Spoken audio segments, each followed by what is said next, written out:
जिसमें पीएम मोदी ने कार्यकर्ताओं को संबोधित कर रहे हैं और देहरादून में सीएम धामी ने प्रधानमंत्री के संबोधन को सुना। दूसरी खबर पहाड़ के मौसम से जुड़ी हुई है, जो पल पल बदलता हुआ नजर आ रहा है और उत्तराखंड में बारिश का ऑरेंज अलर्ट जारी किया गया है। तीसरी खबर गोपीनाथ मंदिर से जुड़ी है। यहां मंदिर का एक हिस्सा धंस जाने से लोगों में दहशत है, आसपास के इलाकों में दरार आ गई है।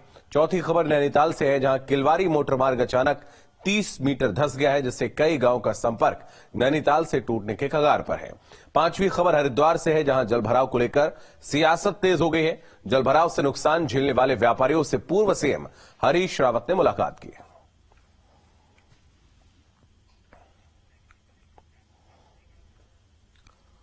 तो बीजेपी के मेरा बूथ सबसे मजबूत कार्यक्रम की शुरुआत हो गई है। इस मौके पर पीएम मोदी ने भोपाल से वर्चुअली देश भर के बीजेपी कार्यकर्ताओं को संबोधित किया। देहरादून में सीएम धामी ने भी बीजेपी के तमाम नेताओं और कार्यकर्ताओं के साथ पीएम मोदी के संबोधन को सुना। इस दौरान पीएम ने कहा कि किसी राजनीतिक दल का इतना बड़ा कार्यक्रम नहीं हुआ होगा। बूथ का नेतृत्व करने वालों का सम्मेलन इतिहास में पहली बार हो रहा होगा और उन्होंने कहा कि आप बीजेपी ही नहीं, देश की समृद्धि के मजबूत सिपाही हैं। दल से बड़ा देश है।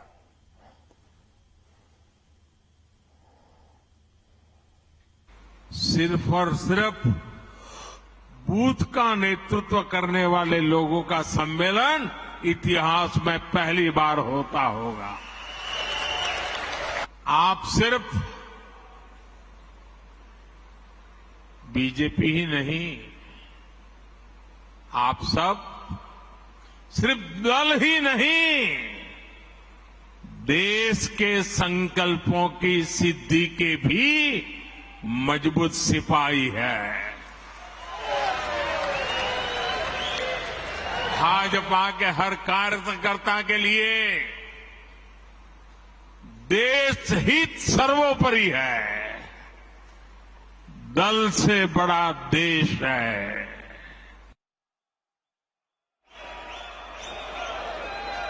अच्छा, आपको याद होगा, जरा मैं पुरानी बात याद कराता हूं।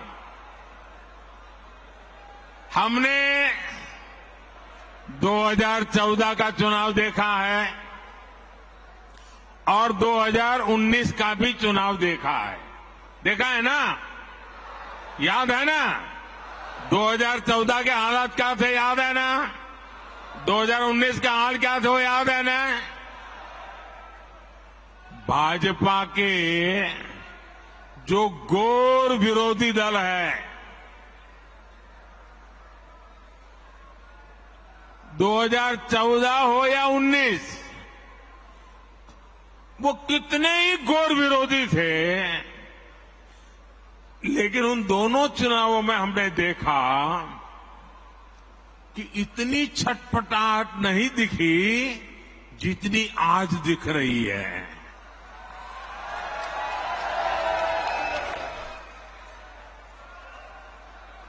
जिन लोगों को कुछ लोग पहले अपना दुश्मन बताते थे, पानी पी पी कर कोसा करते थे, गालियां देते थे, अब उन लोगों को आगे जाकर वो साष्टांग प्रणाम कर रहे हैं, नतमस्तक हो रहे हैं।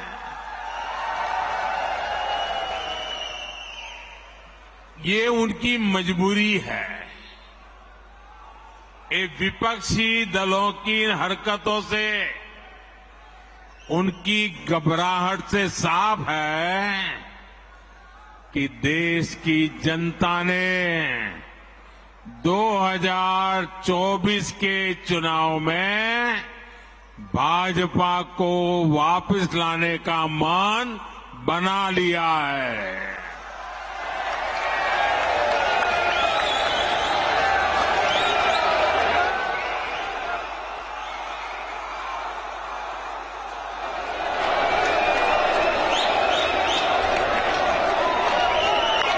दो 2024 में फिर एक बार भाजपा की प्रचंड विजय तय है।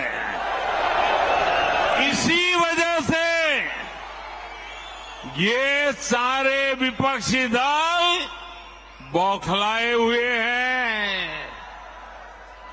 इसलिए इन्होंने तय किया है कि चुनाव से कुछ महीने पहले किसी भी तरीके से जनता को गुमराह करके कुछ लोगों को बरगलाकर झूठे आरोप लगाकर सत्ता हासिल की जाए।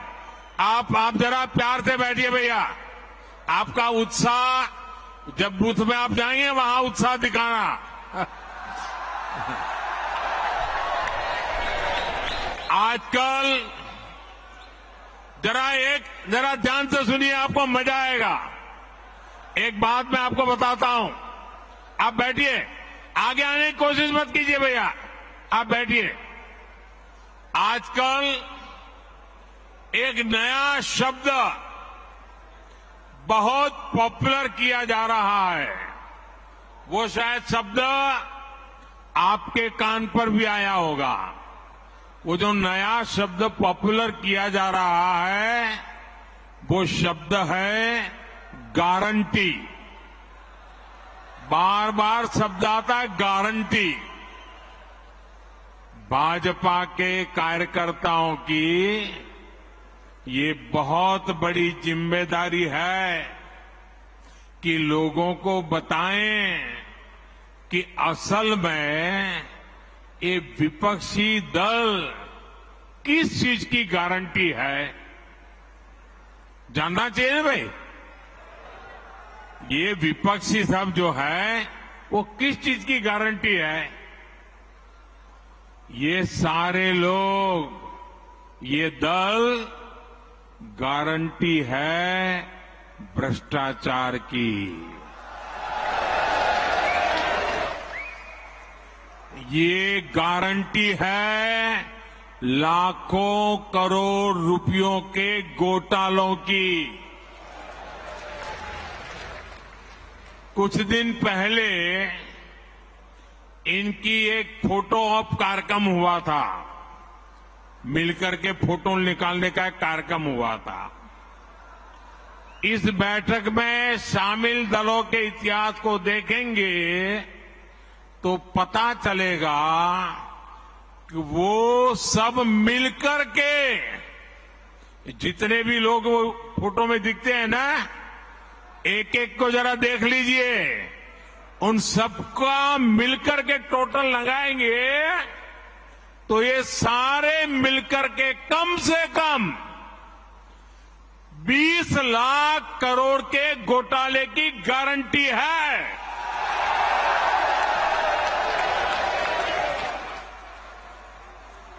और कांग्रेस का घोटाला ही अकेले लाखों करोड़ों का है। 1,66,000 करोड़ कोयला घोटाला। कोई ऐसा क्षेत्र नहीं है जो कांग्रेस के घोटाले की हाथ का शिकार न हुआ हो। अब दूसरा देखिए, आरजेडी हजारों करोड़ के घोटाले का आरोप है। चारा घोटाला, अलकतरा घोटाला, पशुपालन शेड घोटाला, बाढ़ राहत घोटाला। आरजेडी के घोटालों की इतनी लंबी सूची है, अदालतें भी थक गई। एक के बाद एक सजा घोषित करती चली जा रही है। उधर तमिलनाडु में देखिए, डीएमके पर अवैध तरीके से 1.25 लाख करोड़ की संपत्ति बनाने का आरोप। टीएमसी पर भी 23,000 करोड़ रुपए से ज्यादा के घोटाले का आरोप। रोजवेली घोटाला, शारदा घोटाला, शिक्षक भर्ती घोटाला, गो तस्करी घोटाला और कोयला तस्करी घोटाला। बंगाल के लोग ये घोटाला कभी भूल नहीं सकते। अगर मैं एनसीपी की बात करूं तो एनसीपी पर भी करीब करीब 70,000 करोड़ रुपए के घोटालों का आरोप है। महाराष्ट्र स्टेट कोऑपरेटिव बैंक घोटाला, महाराष्ट्र सिंचाई घोटाला, अवैध खनन घोटाला, इनकी लिस्ट भी बहुत लंबी है। इन पार्टियों के घोटालों का मीटर कभी डाउन ही नहीं होता। मैं तो कहूंगा कि बीजेपी के किसी कार्यकर्ता को कोशिश करनी चाहिए कि इन पार्टियों का घोटाला मीटर बनाने की एक बढ़िया, आप में से जो इनोवेटिव हो ना, बढ़िया इनके घोटालों का मीटर बना दीजिए। हाँ, इन पार्टियों के पास घोटालों का ही अनुभव है, इसलिए अगर कोई गारंटी है इनकी तो एक ही गारंटी है, और वो गारंटी है घोटालों की गारंटी। अब देश को तय करना है, क्या ये घोटालों की गारंटी को देश स्वीकार करेगा? देश स्वीकार करेगा? लेकिन दोस्तों, मैं आपके बीच में से पल करके बड़ा हुआ हूं, आपसे साथ काम करते करते आपने मुझे यहां पहुंचाया है, तो आज मैं भी एक गारंटी देना चाहता हूं। दे दूं? दे दूं? दे दूं? अगर उनकी घोटाले की गारंटी है तो मोदी की भी एक गारंटी है।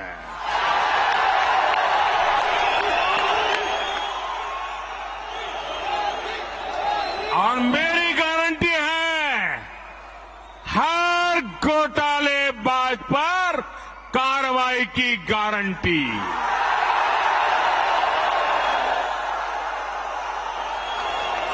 हर चोर लुटेरे पर कार्रवाई की गारंटी।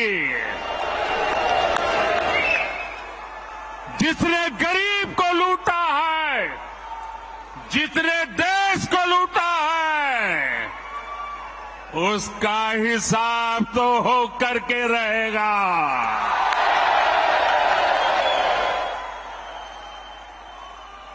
आज जब कानून का डंडा चल रहा है, जब जेल की सलाखें सामने दिख रही है, तब जाकर के ये जुगलबंदी हो रही है। इनका कॉमन मिनिमम प्रोग्राम भ्रष्टाचार के विरुद्ध एक्शन से बचने का ही है। भाजपा के बूथ स्तर के कार्यकर्ता इस बात को गांव-गांव तक पहुंचाएंगे तो लोगों को इनकी वास्तविकता का पता चल ही जाएगा।